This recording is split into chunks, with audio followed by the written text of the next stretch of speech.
What's up, GG Nation, GG Legion? It's your fella, Straussman, the GG, your host and moderator. And with all his glory. And of course, I brought back Melo. I got him back. He wasn't as busy today. Yeah. Welcome back to the show, Melo. I was traveling the world. He was. He's been a very busy guy. Him, Dan the Man, and Six went on a Peruvian cruise. And then we were doing a PR for Spider-Man Homecoming. And then we had to go to Japan also for the release of Final Fantasy 12, the Zodiac Age. So a lot of shit doing. They co-wrote and produced most of the music in those games. Yeah. But what we're talking about today, a lot of poon getting. Very much so. What we're talking about today is we're talking about our thoughts, spoilers. We're doing a spoiler cast for Spider-Man Homecoming. So, first half of it won't be spoilers. We're just going to talk about Man-Spider behind us right here. And then we're going to talk about spoilers. So, I'll let you know. I'll give you a cutoff when we're about to hit Spider-Man dies. Something like that. Yeah. But, Melo, welcome back to the show. What is your honest reaction, gut reaction to Spider-Man Homecoming? What'd you think? I liked it. I think it was a perfect blend of Tobey Maguire's Peter Parker and Andrew Garfield's Spider-Man. So there's like a perfect blend of both. It wasn't too much Peter Parker teen angst. It wasn't too much Spider-Man where you got tired of it. So yeah, I liked it. I watched it. I watched it in 4D, which is an experience. How did that go? It was pretty cool. I watched it at Point Orlando. So like when there's a part where the Vulture is flying. Spoiler alert. And that's not a spoiler. Yeah. Anyways, well, whatever happens in the movie, your seat reacts to it. So if there's like a plane going down, you'll feel like the seat shake. If there's an explosion on one corner of the screen, you'll see like the lights turn on. Whenever Spider-Man throws his web, you feel the air coming out of your seat. So it's pretty tight. That's pretty interesting. I saw it on IMAX 3D Saturday. You saw it first night. It was an incredible movie. I really, as Spider-Man and Wolverine are my two favorite heroes of all time. Mm-hmm. And both of them this year have had incredible movies with Logan. And then Marvel getting the reins again, Sony letting them use Spider-Man. They did such a great job. Spider-Man's already been established in this universe, this continuity. If you watch Civil War, Spider-Man already has, Uncle Ben and everybody Uncle has been dead. He's been dead for a while. He's been doing the Spider-Man thing, so it basically picks up not right after Civil War, because he's still using the suit. It's like 8 months after Civil War or something like that.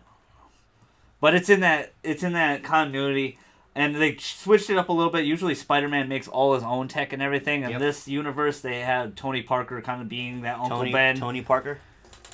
Sorry. Tony Stark being that...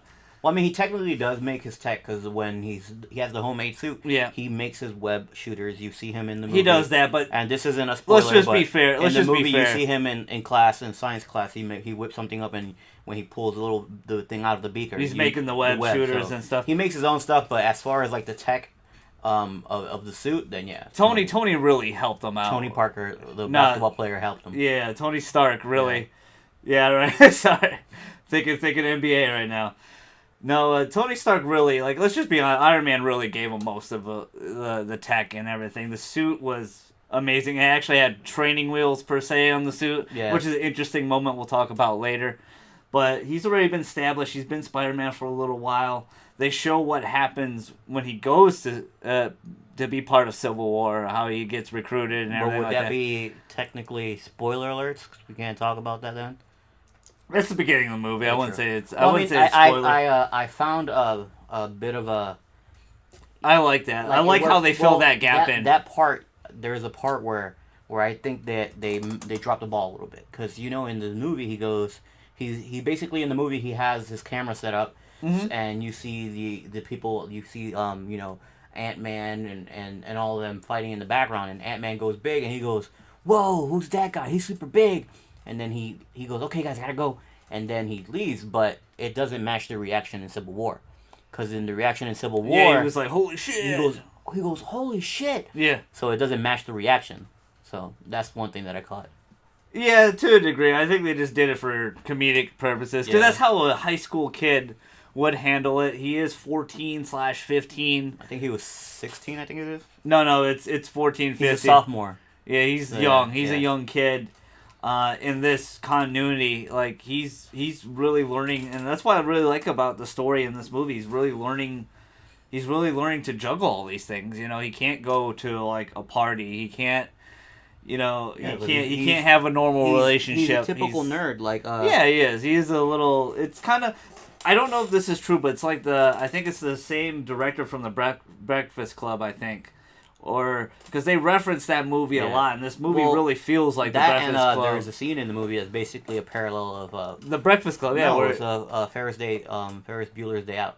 Yeah. Where he's running in the pool. Yeah. Yeah, where he's running through neighborhoods. Because the movie was playing in the background. Yeah. Yep. It was really interesting that they did that, because that's what it really is. It's a high school movie, but they did such a great job mixing the action and story. It's a pretty long movie. It's like 2.5 hours. Like 2.5 hours, but it's really, really well paced. I really enjoyed. As a big Spider-Man fan, it just makes my heart happy. What did you think of the story overall? Was it just the right amount of everything, or was it? I at first was like, it's awesome, super awesome. But then after like letting it simmer for a little bit, I felt like there could have been more, but it was good. You know, there was enough twist in the movie. What was missing for you that you wanted? I don't know. I just felt like there should have been more action. Like it was. I understand that it was more like a keep it to the ground drama, type of thing. Yeah. Well, no, as far as like the action of the villains and stuff like that, there was more keep it to the ground type of thing. Where would you really consider Vulture a villain though? Yeah. I don't. He is. I would say more. He's more of like an anti-hero, because he's really he's a villain, because he's creating these weapons to sell to villains or other villains or whatever, so they could rob banks. So I mean, if you but what was his purpose of doing that? Yeah, he just wanted to be rich. He had a job of salvaging before. Yeah, but that kind of got taken away. It got taken away because the government didn't want him to, or Tony Stark didn't want him to. Yeah, because Tony Stark wanted all that tech. Yeah, but that doesn't mean that he didn't have other jobs. So it was more of like him being to a degree egomaniac and wanting to make more money, and then he started selling. I didn't see it that way. I saw a man providing for his family. Yeah, really wanting to protect his family. Yeah, and that's protect. And that's what this movie was, that he wanted to make money for, his family, and that was his number one. And it was a nice little twist, which we won't say yet, when we get later into the movie. But I felt like it was just paced just right. It had everything it needed to be. The action scenes were there. They were big. Yeah. The trailers didn't give away too much at all. The trailers did a really good job. Things happen in a different order than you expect. And in the trailer, they cut out the scene where he's standing there with his mask off and the train goes by behind him. And they cut out where he's flying through Queens or Manhattan with Iron Man behind him. So yeah, that never actually officially happened, which was interesting. Never. I thought that scene was going to go down. What did you dislike before we get into like anything else? What you They're really well. I mean, there was one thing that I didn't like, and it was story related. So we'll get to that later. Okay. But nothing other than did you that, like the villains? Did you like Shocker? I like that they teased a whole bunch of stuff in the movies. A lot of Easter eggs. Without even saying like the real names. They just, hey, this guy's this guy. It's like, but that guy's this guy, type of thing. So a lot of Easter eggs. Really pay attention to the movie. You might not get it right away if you're not a big Spider-Man fan. If you haven't watched like the Spider-Man show as a kid or in the read 90s, the comics or anything like that. But they have a lot of references. One of them, I believe, one of the names that was name dropped, I believe that is the Ultimate version. So it's not the 616 version. So yeah, but it's really, really cool how they drop some of these things in there. My only, I don't really have much dislikes in the movie per se. Like the only thing I could say that was, I feel like Shocker could be portrayed a little bit better, but I liked how they were still, there was like technically again, like two. I mean, then again, they opened that door to. Yeah, they didn't get rid of him. They opened that door to the hey, that these guys exist, and they could they could use them in the future. But I get it. He was basically an underling to Vulture and. Well, Michael Keaton was phenomenal as Vulture. Like always. Like he was amazing. Let's talk about characters. Like, did you feel like it was well casted? Was Michael Keaton a good Vulture? Was Tom Holland? He's the Spider-Man you see. I want to say Zoe or Zendaya. Was she a good MJ? Spoiler. Sorta. Anyways, but a lot of people Michael Keaton was good as far as being the Vulture, portraying why he was doing such, and even being the dick that he is. Zendaya, the way she portrayed her character, fucking funny as hell. Like, she was basically, I don't give a fuck about very anything antisocial, type of thing. Yeah. Very antisocial character. Yeah, and that she was just didn't want to really attach herself to anything. So I liked how she one of those herself. people that says they don't like to be there, but they're always there. Yeah. So that's and then with Tom Holland, at first I was like, I wanted what's his face? Forgot, but he was in Percy Jackson. I thought he was. Yeah, he was in the running. Yeah. He almost got the gig. I wanted him to be it, but then I heard Tom Holland in Civil War. I was like, okay, all right. And then during the movie, the way he acts as Peter Parker, the way he acts as Spider-Man is a perfect blend, because a lot of people were like, okay, well, we like Tobey Maguire's Peter Parker, but we don't like his Spider-Man. Because it's true. Peter Parker, Spider-Man's not supposed to be short and stocky. Yeah. Peter Parker, he's supposed to be tall and lanky. He's supposed to be a kid. Yeah. He's supposed to be a kid. These guys are like middle-aged men playing with as a Andrew high schooler. Garfield, his Spider-Man was tall and lanky, but I don't know. Peter Parker wasn't there. Peter Parker wasn't there. Even though with the Gwen Stacy, I love that Gwen Stacy story, but I know. I like how they actually really paid tribute to that one in Amazing Spider-Man 2 very, very well. They followed it to a T. Yeah, so I just felt like Andrew Garfield tried too much with the whole stuttering. Who am I? I'm just the professor of Yale or whatever the fuck he said. But the way Tom Holland delivered his lines was fucking awesome. He delivers his line a little bit quirky, like the way that child would. The way that Robert Downey Jr. delivers his lines. Yeah, because he doesn't deliver it like normal people do. He has this quirk to him, the way he does stuff. Well, you feel very much that there's nobody better than him as Iron Man. Like, that's just who he is. And Tom Holland is Peter Parker. He was the one guy I was really worried about when he first got hired, like you said. Well, I was worried about Chris Evans as Captain America, and he blew out the water. Me too. Honestly, I was a little concerned about that too, but the Marvel team, they just know how to cast. They cast very, very well. And, man, Tom Holland did such a great job. I was so worried. Thank you. I was so worried about it, but when I saw Civil War, he was Spider-Man. Yeah. He was Spider-Man. Spider-Man's... We always look back on the old, 90s cartoon. At least I do, because I used to come home from, 2nd, 3rd grade and watch that show all the time. Mm-hmm. It would be on Fox Kids or whatever.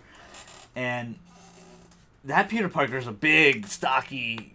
dude, he looks like a grown man. But then again, that Peter Parker was the Parker... He was in college already in the cartoon. Sort of. Well, he was a senior, then he goes to college. So he's... the way they portrayed Andrew Garfield is it's the same thing. He was going. But then it's he had the right body build, but I just didn't like how he overacted on Peter Parker. But what I was saying Maguire was short and stocky. What I was saying, I like how they have Spider-Man as a kid, because he's supposed to be a high schooler. He's supposed to be a kid going through these troubles, and you see that throughout the whole movie. Unless they're going to touch, he's trying to be cool, cool and impress, ladies, like what you would do as a sophomore in high school. You want to, and they're always going to tell that story though, where he's a high schooler. Unless they want to touch on the whole where he's the Amazing Spider-Man, where he has his own.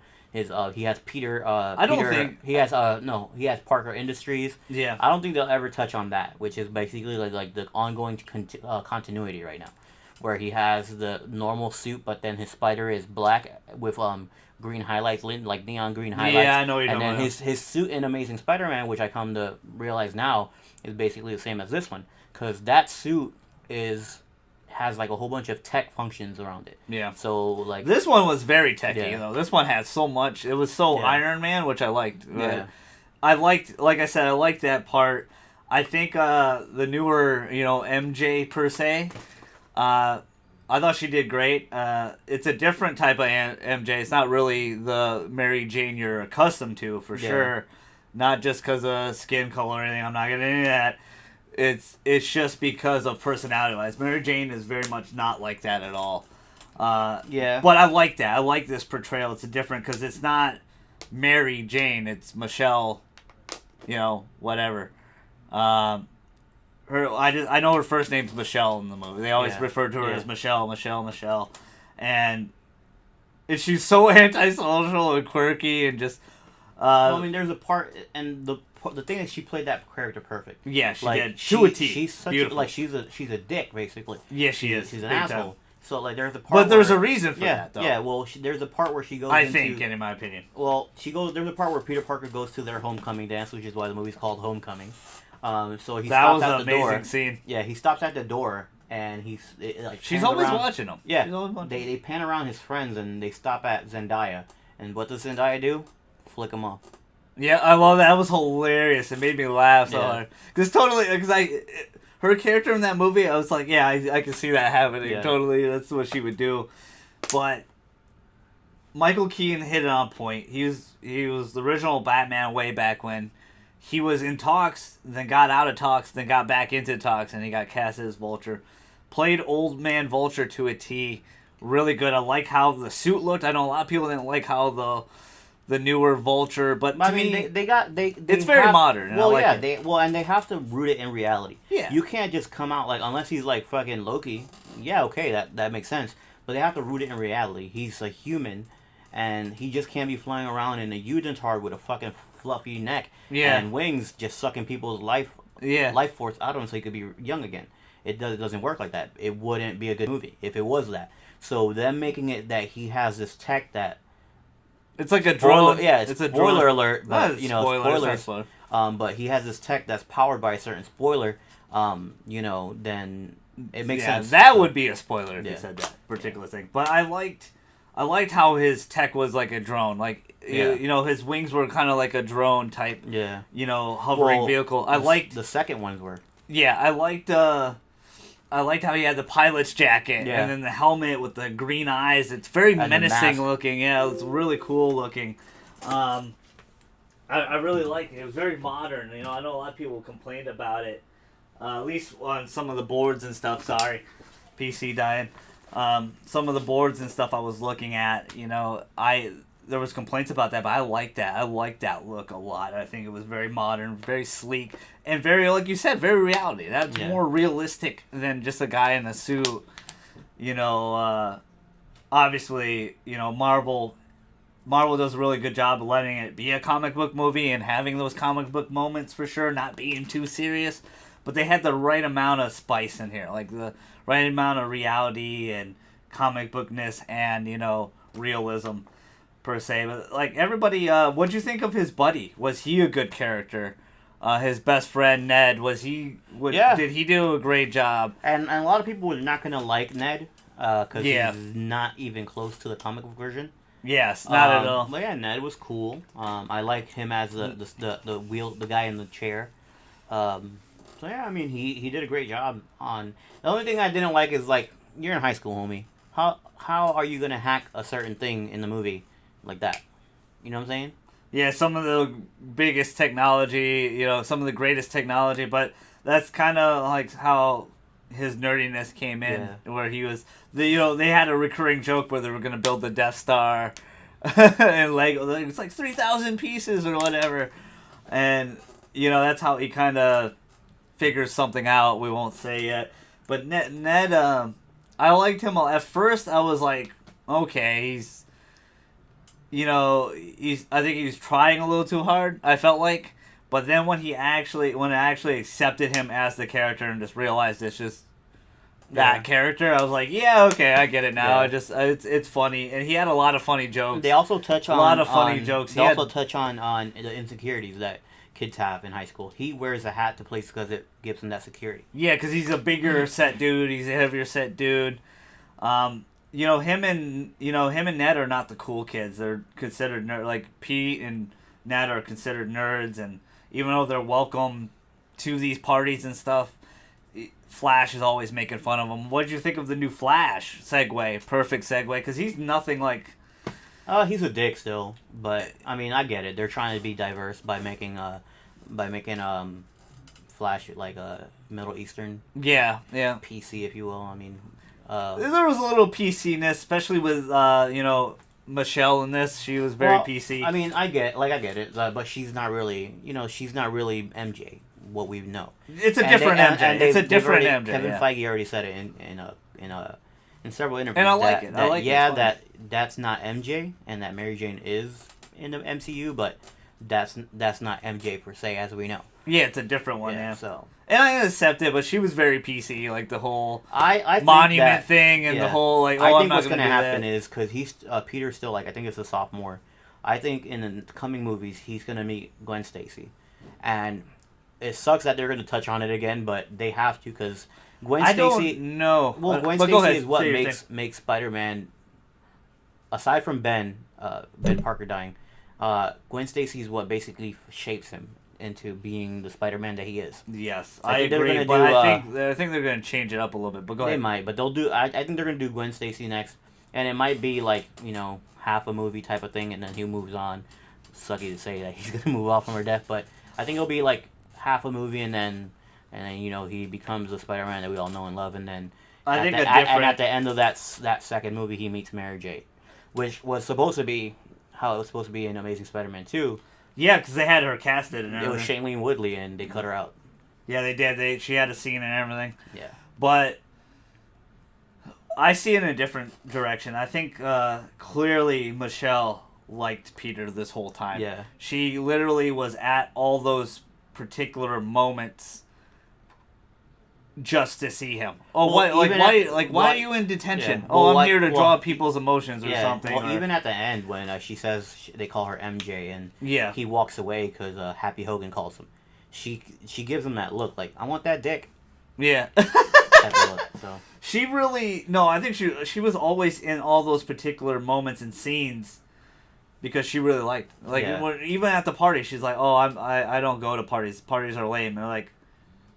Well, why are you here? You're like, why are you here at the party? They're like, but you're here. But she goes, am I? Yeah. She was clearly there because Peter was there. Yeah. And we'll talk into it a little bit that Peter, I forgot her name already because it's... Liz. Liz, yeah. Liz is a senior, and Peter, sophomore, wants to date said senior. He's very attracted to Liz the whole time. And she did really great, but she wasn't a big part. Yeah, she wasn't a major player. She wasn't a major player. I would say the biggest players were Vulture, Peter, and Ned were probably the biggest players. Everybody else was, just, secondary, hanging out, having fun. And Tony Stark to an extent. And Iron Man had a big part. Actually, he was in it a lot more than I thought he would be. Yeah.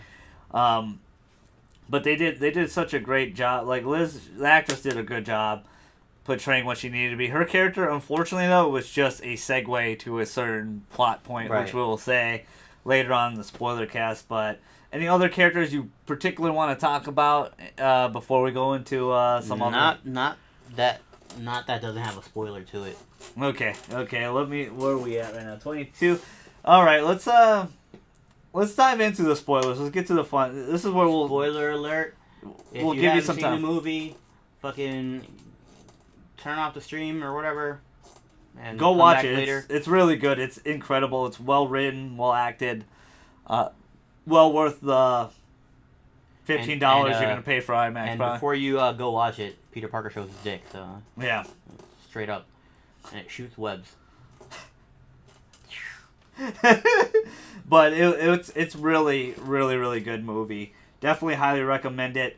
We'll give our ratings towards the end, but we're just giving you some space right now if you guys want to get out. This is all going to be spoiler from here out. So let's start it out. Let's start out with some of the bigger. Let's start out Where do you want to start this spoiler from? We can start it from the beginning. Okay, because I was gonna go right into. We can start it from the beginning. But let's go. How does Vulture fit in all of this? Yes. So basically, what happens is, Vulture has his own salvaging crew.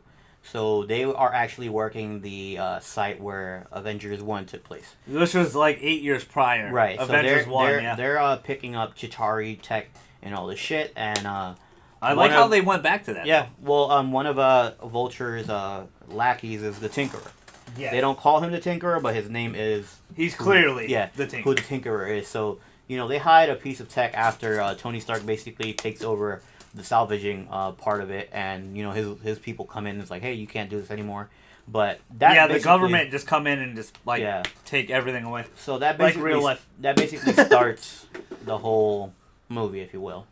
Yes, it gives Vulture. That's why I don't think he's a bad guy per se. He had everything taken away from him, and he wants to take back a little bit. So that kind of makes him bad. But I mean, I don't think everything was taken away because he still had the salvaging thing.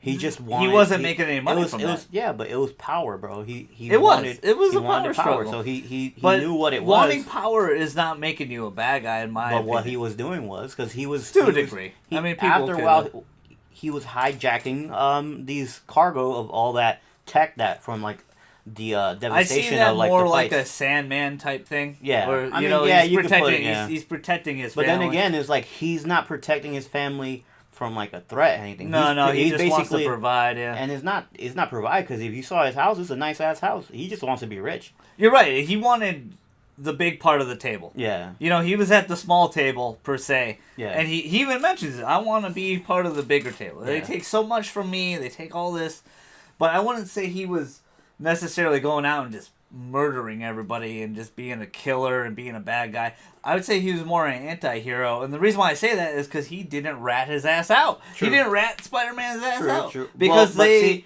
depends on how you look at that. And this is one of the end scenes. He gets taken to prison, and Mac Gargan, as everybody knows, is Scorpion. Scorpion's in the movie, but he's not actually Scorpion yet. Not yet. So Matt Gargan approaches him after because they kind of hyped the Sinister Six a little bit. Yeah. So after the movie ends, Vulture is getting led through prison, and Matt Gargan comes up to him, and he's like, oh, I heard, you know who Spider-Man is, and Vulture's, that you know who Spider-Man right. is. He goes, and he says that I have some friends on the outside that would like to handle him or take care of him. So basically, Sinister Six, but.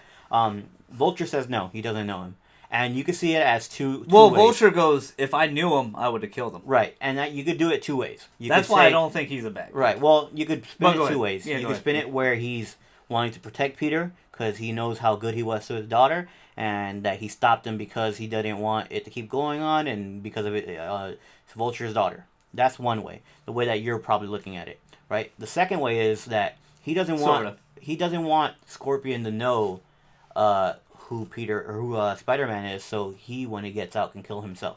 Yeah, that's always a possibility too. I saw it more of him not saying. I think he just knew how good Peter was as a kid. He's a young 14-year-old kid, has a lot of life to, and technically his life was saved by Peter. Yeah, that too. He was going to blow up because this is kind of a thing with the Chitauri tech. They didn't realize if it heats up too much, it explodes. Mm-hmm. If you put enough radiation in it, like they were using all this, alien tech without not really understanding the consequences of it. But they were making cool ass shit out of it. Like they were making they made the shocker gloves. Yeah, the shocker gloves. There was like the anti-gravity gun, but it actually killed the first shocker. Yeah. Well, that was the wrong gun. He didn't. He grabbed the wrong. And then there was the upgrade to the Vulture's wings. Yes. Mostly throughout the whole movie, it's one set of wings, and then Tinkerer keeps alluding to the second pair of wings that he's been working on. Yes. And he wants them to try out, which Vulture keeps saying no. It gets to a point where Vulture's like, fuck it, let me try it on, and that's what the climactic scene. Yeah, with the plane and everything.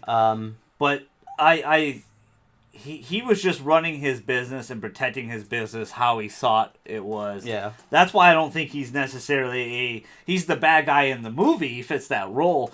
but he's just doing what he needs to do to succeed. Yeah. You know, but He's gonna secede from the United States. Yeah, right. Well, I mean, just in his view of life, eating at the big table. Yeah. You know, eating with the big kids. You know, Yeah. having that money and that power, like you said, because that's essentially what it is. Yeah. But you know, I see it in the other sense too, where he's trying to provide for his family, but he of course he lavishes that power. He never had that power. He worked so hard as an old man, you know, in a salvage yard, and had most of it taken away from him. Yeah. You know, and he even talks about it. He's like, I got a family to feed. All these guys got family to feed. And they're like, well, you take it up later. You know, they were like, we don't care. Like, you take it up later. Yeah. Nothing we can do. He even brought up a nice point because Peter, towards the end of the movie, Peter like basically shows up and confronts him, and he's like, you know, what you're doing is wrong, stealing all this tech, just basically to rob banks, because his lackeys robbed the bank with it. They were stealing cash big time. And almost killed, you know, Mr. Nice Man across the street, the bodega owner. Yeah. But yeah, so they Peter goes, you know, he goes, this is wrong, and he basically says, what do you think is wrong about this? Because your mentor was doing the same thing, basically talking about Tony Stark. And Tony Stark, as we all know, his shit landed in the hands of the Ten Rings, which sadly they never explored the Mandarin.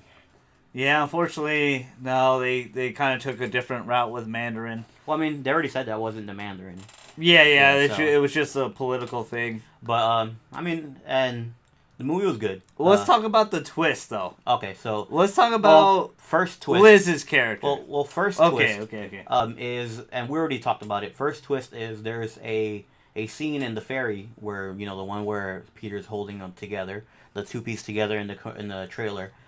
There is a scene in there where you first hear of Mac Gargan. Yep. And Mac Gargan is, in the comics, Scorpion. The original Scorpion. Yeah, so, and then there is another, because I want to leave that one for last, but there's another character, Childish Gambino, Donald Glover, shows up. People thought he was going to be Miles Morales in the movie. Well, that's who he wants to be. He really wanted to be Miles. Yeah, he wanted to be Miles Morales in his own movie. But he does do Miles Morales' voice in Ultimate Spider-Man. Yes, he does. He does in Ultimate Spider-Man. But in the movie, show. he's Aaron Davis. Aaron Davis, as we all know, is Prowler. Prowler is the uncle of Miles Morales. And he even alludes to it. Nephew. He says, right, nephew. He gets confronted by Spider-Man. Spider-Man's trying to interrogate him, and he fails horribly, but... interrogation. He's like, I'm not trying to sell these weapons like they are. I'm just trying to protect my family. I have a nephew that lives in the neighborhood. And we all know, nephew is Miles Morales. But they never say Miles Morales, but 2 and 2 is 4. We don't know if it's a nice Easter egg to keep the fan, because Miles Morales' popularity has just skyrocketed a few years ago, ever since Amazing Spider-Man 2, the video game, and some other comics. The Death of Spider-Man comic. Yeah. And then Miles Morales becomes the new Spider-Man. And then they did the Spider-Man comic where Mysterio's fucking around on Earth 616 and opens a portal, and that's when they all meet. Yeah, older Peter from 616 meets Miles Morales, and that's a whole nother story. But so he's popular. His popularity has just gone through the roof, and his spider suit's one of the cool. Yeah, his suit is probably one of the coolest looking suits of all the Spider-Man suits. Anyway, really, really cool. Nod to a nice little Easter egg. Well, let's talk about the last shipment that Vulture was trying to steal. Yes. They mentioned Thor's magical belt. I forgot the name, but it starts with an M. They did mention it, and it's horribly spelt because I can't pronounce it. But the hammer's Mjolnir. I don't know what the belt is. MEIJ something else. Yeah. But it basically just enhances Thor's strength. But they'll probably use something else because enhancing strength doesn't seem like a lot for a movie. Yeah. For this Thor anyway. They also had Cap's new shield, which kind of makes me believe that Tony Stark and Cap have reconciled. They're going to. I think the shield is going to be. They don't talk about it at this point. The only reference to Cap and his status is the coach. The coach is showing the video. Well, Cap is in the movie actually a lot more than you think. But he's in the PSA. He has the original Avenger suit. It's hilarious. Yeah, so he has the original Avenger suit, and the coach at one point after the video is done, he's like, "Oh, listen to your coach," blah blah. And the coach is like, which is Hannibal Buress, a funny ass dude. Which is hilarious. Yeah, he goes, yeah, guys, just listen to me, and listen to him, but I'm pretty sure he's a war criminal. Yeah. So I'm not sure if the world knows that Tony's working on something, but I think they've made up.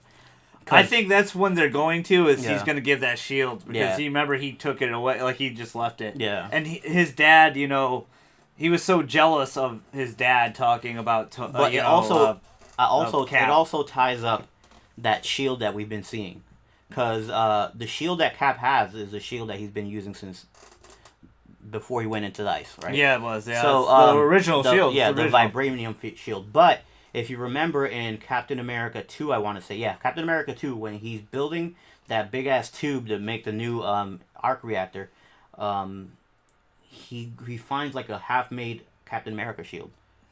So that could be the prototype he's been talking about, but it's stupid that he's been working on it for all this time. Yeah, for sure. True, but I think that's how they're going to reconcile because they had that bad falling out in Civil War. Mm-hmm. He sent that letter and he hopes, I hope you can forgive me someday, blah, blah, blah. But I think when he joins the Avengers again, per se, that's going to be like the olive branch here. I'm sorry. I made this for you. Yeah. Because there is a jealousy. It is some jealousy. He always hated that his dad talked about this guy. Right. Steve Rogers, who, always talked about Cap.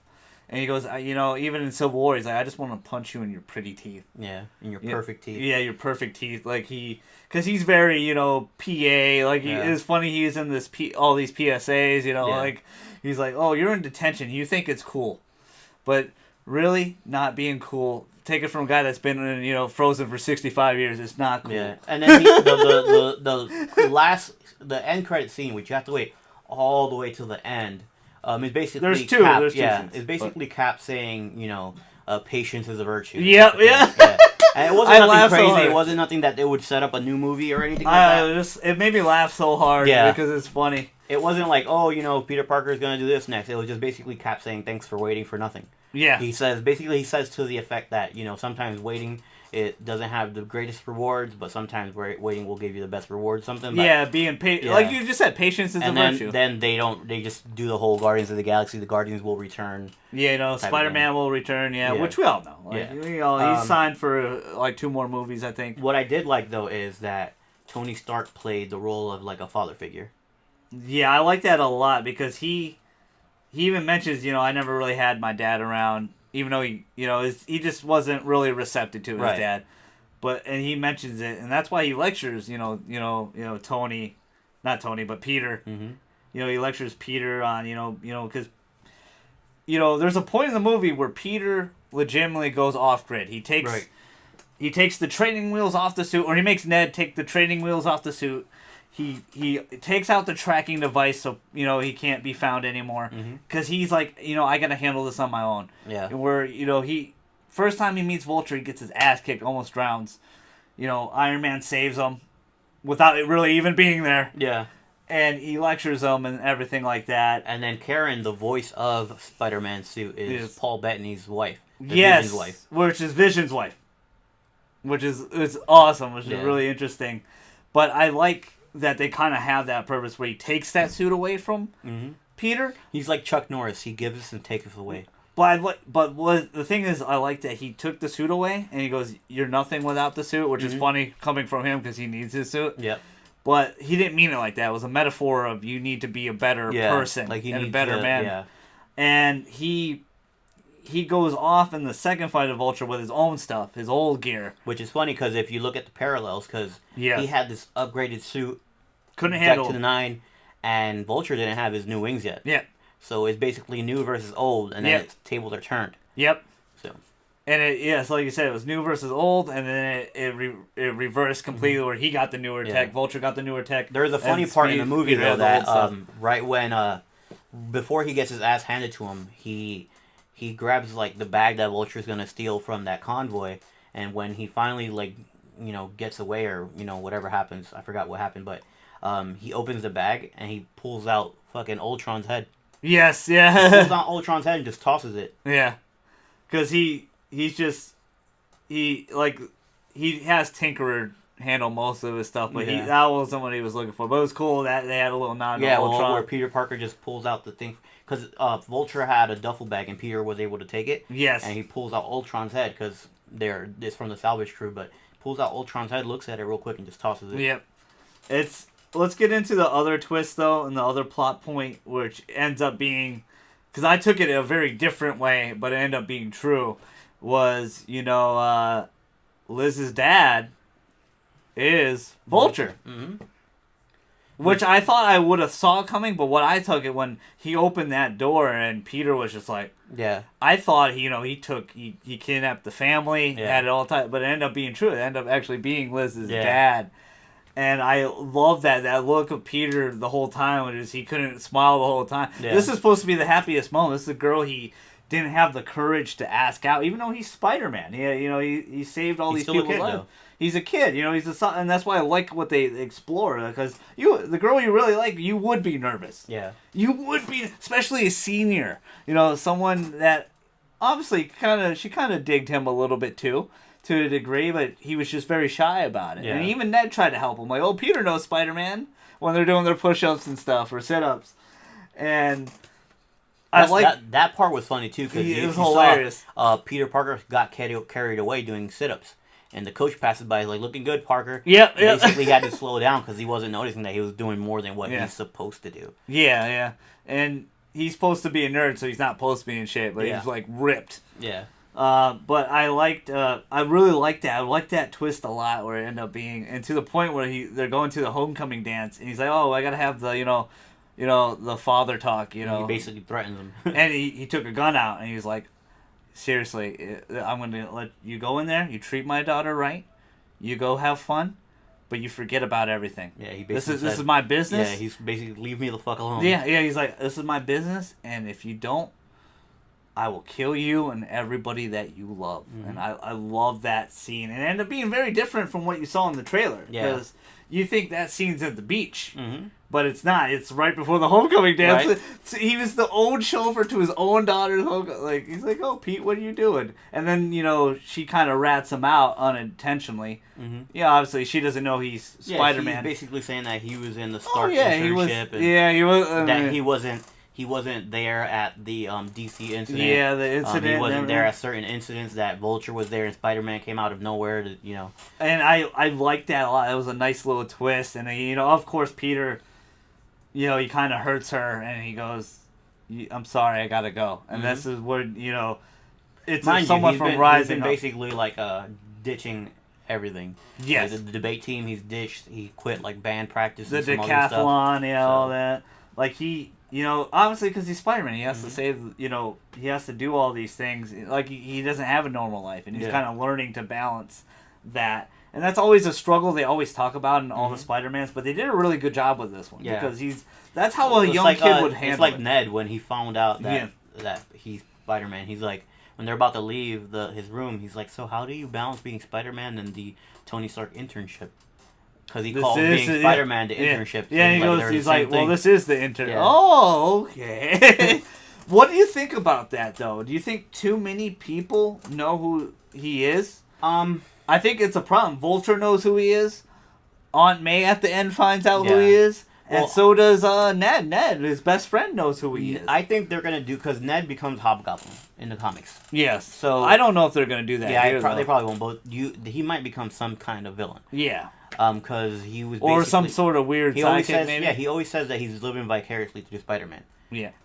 It's probably going to turn into jealousy where he knows who Spider-Man is and he's going to, fuck up the whole friendship. And then what about Aunt May though? Aunt May, I know that Aunt May in the comics, if I remember correctly, knew that he was before he died. There's always a recurring joke of her being hot in this movie, and she wasn't as hot as she was in the Civil War. I think she was a lot sexier in Civil War. Yeah, I think she dressed down a little bit. Yeah, she had the older lady glasses and everything in this one, but it was funny. Even everyone was like, even the guy who was buying his sandwich from was like, oh man, this hot Spanish, Italian lady. In Spanish, he was Italian lady's hot. Yeah. Blah, blah, where Peter basically tells him in Spanish, he's like, your daughter looks good. Yeah. And he tried to charge him double he tried to charge him $5 more. But I think that is a weird, I'm interested to see how they handle that. Yeah. That everybody knows, but I give him a lot of credit. A lot of those people didn't rat him out. Obviously, Aunt May, we won't know because it was just right Yeah. at the end. I She was think- just like, what the I think that's going to be one of the major factors in him being Spider-Man. She's going to be so worried about him being Spider-Man. Well, he's going to be in Avengers 3 for sure. Yeah.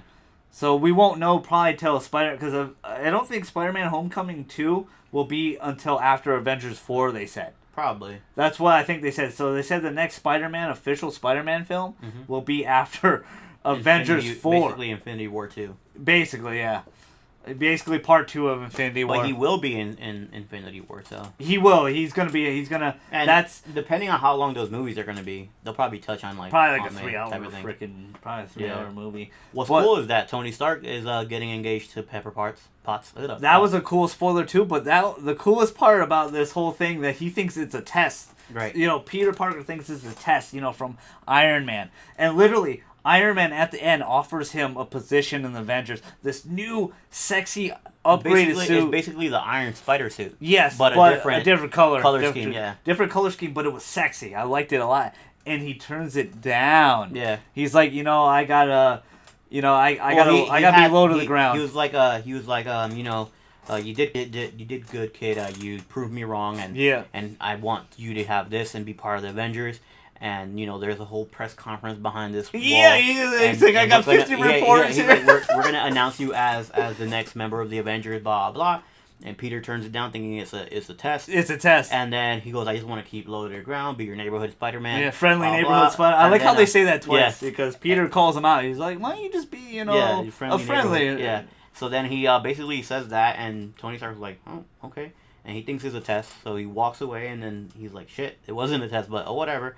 No, they're like Pepper, and the surprise is it wasn't a test. Pepper walks out, and she's like, well, "Where's the kid?" Yeah. What? And he's like, "Well, he did a really big thing that we didn't expect him to do." Yeah. Which also leads me to think.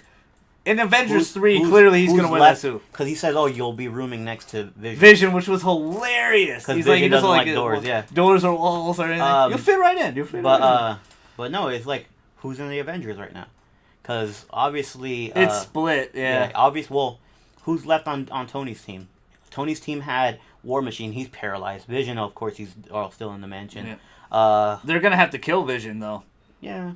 Or they'll find a way out to use without the thing. But find a new power source for him. Or he'll find out that he doesn't need it. So it was Stark, Black Widow double crossed him. Vision's still there. War Machine is paralyzed. Black Panther went back to Wakanda, and he has Winter Soldier and Ice, and he's harboring Cap. That's the interesting question. Like, who are they gonna add to it? But they're gonna reconcile sometime in the movie. The only thing I could think is that after all is said and done of Civil War, Tony gets after Cap breaks out the other ones. And you might be right. Maybe this movie's a little bit farther ahead, and everybody's already back together. Right. Like you said, maybe they already have reconciled. I think everybody except Cap. Yeah. Because why would the coach be like, I'm pretty sure he's a war criminal. You know what I'm saying? I'm pretty sure they which was a nice little nod to Civil War. I'm pretty sure they pardoned or anything. Ant-Man, Falcon, Hawkeye. Well, and Cap did break them out towards the end. Which is what I'm saying. They probably were broken out, and Tony's like, you know what? Forget it. Just I'll keep them under watchful eye. But then I'm pretty sure Ross or General Ross is like, yeah, but we need to put Cap in jail. He hated that guy though. Yeah, so that's why Cap is in Wakanda. Yeah. And they did a really good job with this movie, story wise, pacing wise. That little, the twists were right. I like how it's connected too. Like, of course it's connected, but there's little things that are said that like, oh shit, it is really like right after that movie, in the continuity and stuff. Because when those guys are robbing the bank and they have the Avengers faces on, Spider-Man looks at Hulk and Thor, and he's like, I haven't met you guys. Yeah. So.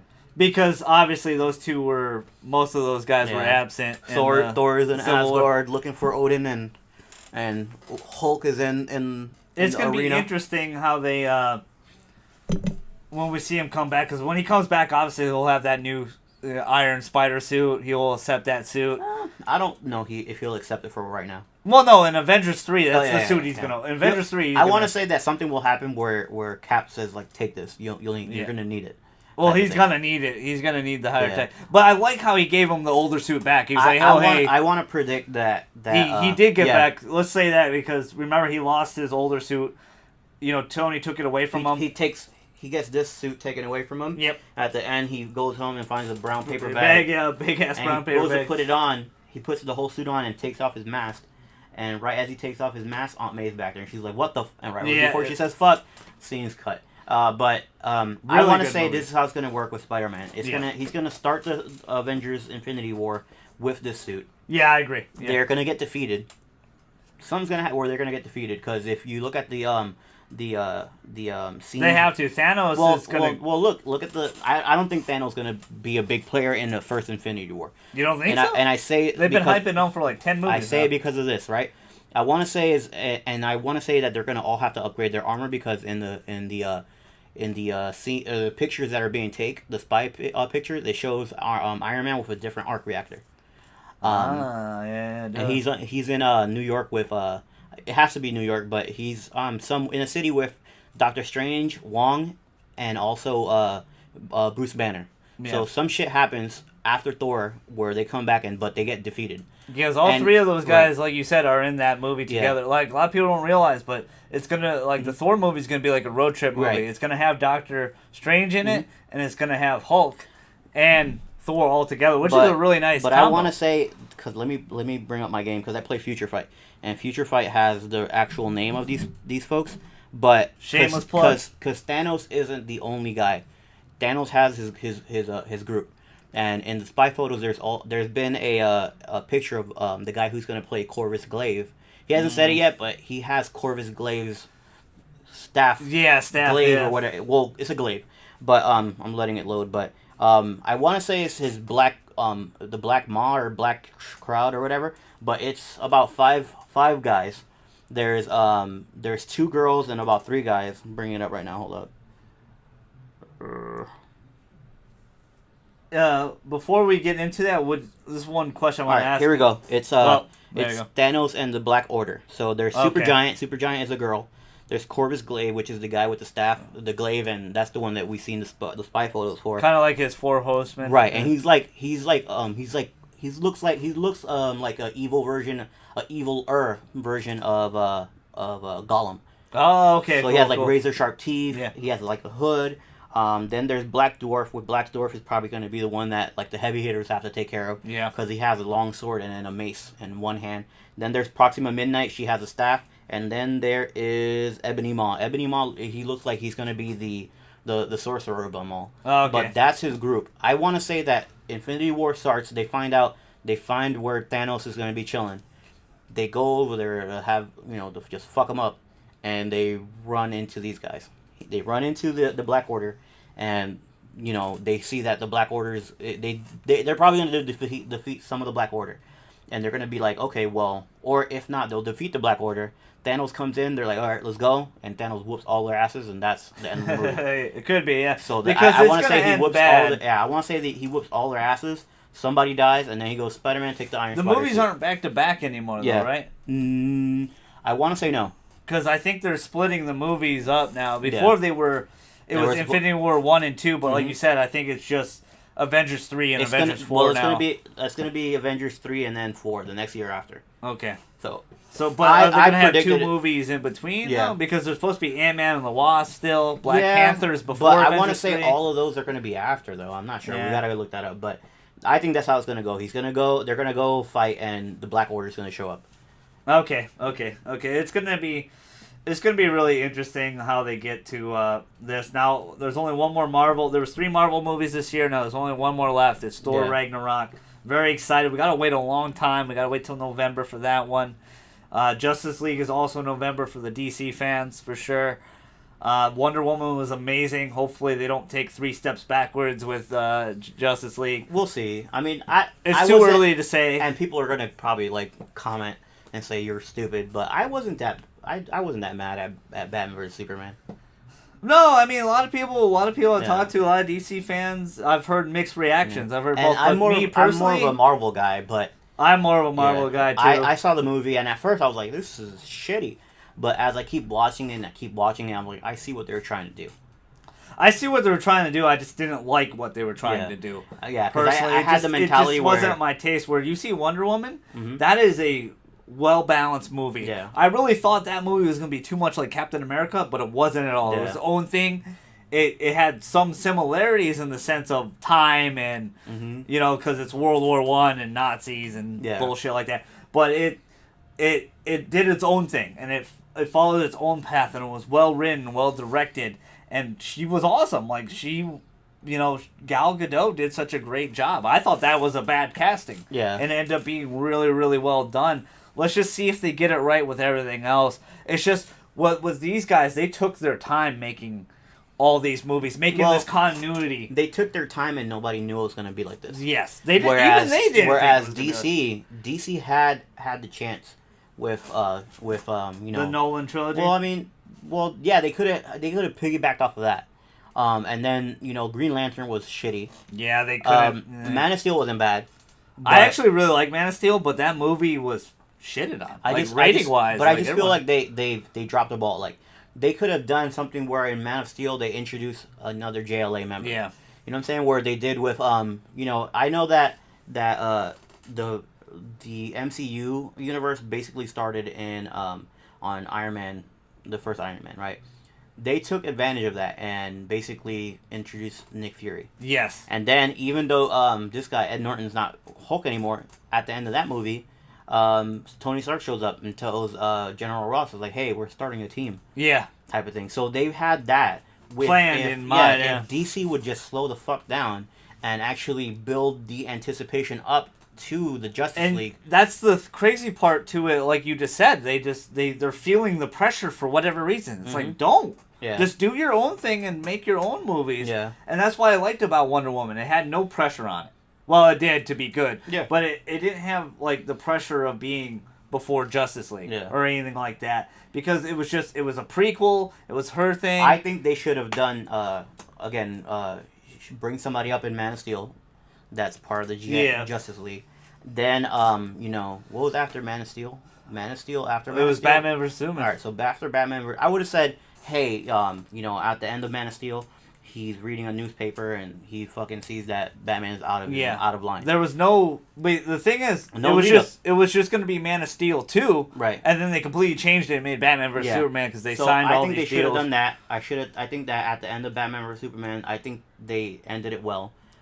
Even though the scene with Flash is confusing because I don't know if it's a fucking dream sequence or if it's real, because he wakes up after that. So yeah, it's still confusing too, but if you watch that scene, you see the papers in the background flying around. So I guess it happened. Yeah. So, but yeah, no, I think they should have taken more time. So okay, we're gonna build. There's one problem too, and I think it's Zack Snyder. I think he has to go. Yeah. If he doesn't go, it's sad to hear what happened to his daughter, where he had to step down from Justice League, and one of Marvel's own is helping finishing that movie. Yeah. But there's only so much he could do. He's just helping a couple scenes. That's it. It's like the movie's done. But I think movie's done. I think movie time right now. It's marketing time. Right now. I think they should have done Batman vs Superman, and yes, okay, introduce that they're gonna look for the rest of the League members. Yeah.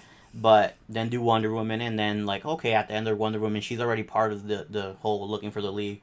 But at the end of Wonder Woman, Batman picks her up with some shit and hey, I found the Flash. I just feel like in BVS they just did too much. Yeah. They just did they shoved way too much in there. I don't remember. I don't think. And they blew their load. They killed Superman. They wasted Doomsday. They did everything. But already. I don't think they had. That's 3 movies right there. I don't think they had a end credit scene for Wonder Woman teasing anything else, right?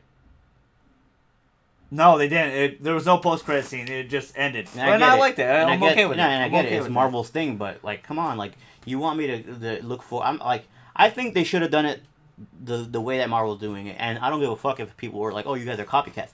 I think Suicide Squad was too early to be thrown out there.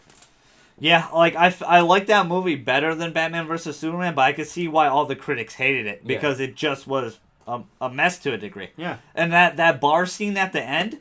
I don't think they earned it. Mm-hmm. It's like they felt so betrayed by Amanda Waller. It's like, come on, guys. Yeah.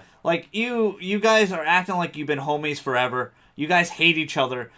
You didn't earn that moment. Yep. Like no shit, she was gonna double cross you. Yeah. She put damn explosives in your neck. Yeah, Like, come I on. think it was too early for Suicide Squad. I would have enjoyed Green Lantern Corps before Suicide Squad. It's a shame because as great as Ryan Reynolds is as Deadpool, because that's who he's meant to be. That's who he was born to be, was Deadpool. He just was not a Hal Jordan. He was a bad Hal Jordan, and Well, I mean, it you just can't set back. fault him though. Like when I saw the trailers and stuff, I'm like, oh, he looks like Hal Jordan. Well, yeah, But, absolutely. And in the movie, but he's the just writing not, was just horrible. Like, well, he's a witty guy, and he's Yeah. Deadpool. That's just who he yeah. is. I mean, he is, but so is Green Lantern is witty as hell. But Hal Jordan is. but yeah, Hal No, Jordan's no. not. If He's you- more of a if you- stern. like the newer Hal Jordan. If you look at the movies that have that continuity, of the New 52, Hal Jordan is witty as fuck, and him and Flash are like this. Yeah, they probably changed it up now, but So- more Hal Jordan is more of a stoic type guy. Yeah. You know, very proud man of his country stuff. He's not looking at the camera and being witty and shit. Which he's not making Hot Wheels for his Green Lantern That was weapons stupid. and stuff. That was stupid. But I think they need to reevaluate what they're doing. I think so too. We'll see how it goes with Justice League, because after that they're supposed to do the team up other team up movies like Aquaman and Cyborg are going to be like together, and Well, no, Aquaman has his own movie. yeah, but it's supposed to have Cyborg in it. I think Oh, that's what that was I know the rumor. Batman's gonna be in there. And fact. I know Batman's supposed to have his own movies too, but they're having trouble writing it and Yeah. directing it, finding a director and stuff like that. But let's end here with Spider-Man. What would you give the final score out of 10? And would you give it a recommendation? Go see it, stuff like that. I would give it a 9 out of 10 only because I feel like something was missing. Yeah. I feel like there should have been more. I want to say it was more action. I want to see more Spider-Man like flipping remember when Civil War when he was like flipping over on things in the air, Yeah. like jumping off things in the air. I like how he crashed a lot in this one. Yeah. I wanted was to funny. see I want to see more of that. But other than that, I love the movie. 9 out of 10. Me And too. I would recommend to see it. For me, a huge Spider-Man fan, it's a 9 out of 10. They did it right. They did such a fantastic job. They got the characters right. Marvel, I just thank you so much. Marvel Cinematic Universe, you just handled my favorite character. Marvel, if you're gonna watch this, 9 out of 10, huge recommendation. Go I ahead. would say, because Peter's older than Miles Morales. He is very much. I would say because all these movies are going to be coming out in a certain amount of time, Tom Holland's going to get older. He's gonna. I want to say, he's 20, so he's not going to get taller. But no, he's unfortunately in the shorter camp of life. But I want to say that when as time goes on and Peter Parker gets older in the movies, introduce Miles Morales. It'd be cool. It'd be interesting if we see how it gets there. The one question we won't talk about here is, when are people going to get tired Of Marvel movies? Yeah. When is ever going to That's happen? the beauty of it. Why I say that? Because, yes, I'm feeling the fatigue of Iron Man, Captain America. I'm not, though. I like all those. It's like, oh, fuck. Like, where's more? I need more characters. Yeah. And that's what Civil War brought more characters, where Vision came out, Ultron. They handled everybody right, too. So this is what they're doing. They already said that Infinity War is going to be basically like a changing of the guard. So you're going to have Miss Marvel, you're going to have Black Panther, you're going to have, hopefully Vision still there, Scarlet Witch. Captain Marvel. I forgot she's gonna have her own movie too. Yeah, so- when I don't know if she's being her movies after Infinity War. I want to say it's between both Infinity Wars. I think you're right, because I think she's gonna be introduced in Infinity War. Well, and that's the beauty of this universe. People can drop in, drop out, and party around. I think they're gonna do. I don't have to. I hope they do. I hope they do one more Guardians of the movie, but in that Guardians of the movie, they introduce the Nova from Nova Corps. Well, there's going to be a new Guardians team Yeah. for sure. This team's going to be ending really Right. soon. Guardians. Guardians 3, James Gunn already said he doesn't. He wants a newer team. But I just hope, Which is a shame, because I love those They're guys. probably gonna do right. Well, the current comic book lineup's very different from what they have. But they were not gonna have Kitty Pryde as yeah. X-Men. They're not gonna have Thing in there as Fox. They're not gonna have Venom, Agent Venom. Yeah. That's fucking Sony. So it's gonna be different, but I really hope they change it up. But yeah, I hope that they introduce Miles Morales. I hope that they bring the Netflix characters, at least meet them. Like, hey, it's Cap. No, they already said they're gonna have some cross between the two. Yeah. Like they're gonna be able because they are in the cinematic universe. Yeah. And I hope, and this is stupid, but I think this is like people aren't gonna like this, but I hope they kill off Captain America. I think that's why Bucky's there To take the they throne. could do Bucky, they could do Falcon, Yep. and they could do Punisher because Punisher was Cap for a while too. Yeah, he was. But I think the reason why they kept Bucky frozen is like we don't know what to do with you right now. Mm-hmm. So when Cap goes away, we're gonna bring you. Yeah, I predict he'll die in the first Avengers, Infinity War. Possibility. I think eventually they will do that. But GG Nation, GG Legion. Thanks for watching our Spider-Man Homecoming plus some little extra spice in there. We talked a little bit of DC and everything. We'll stay tuned for some more. We're gonna talk a little bit of Zelda, Legend of Zelda.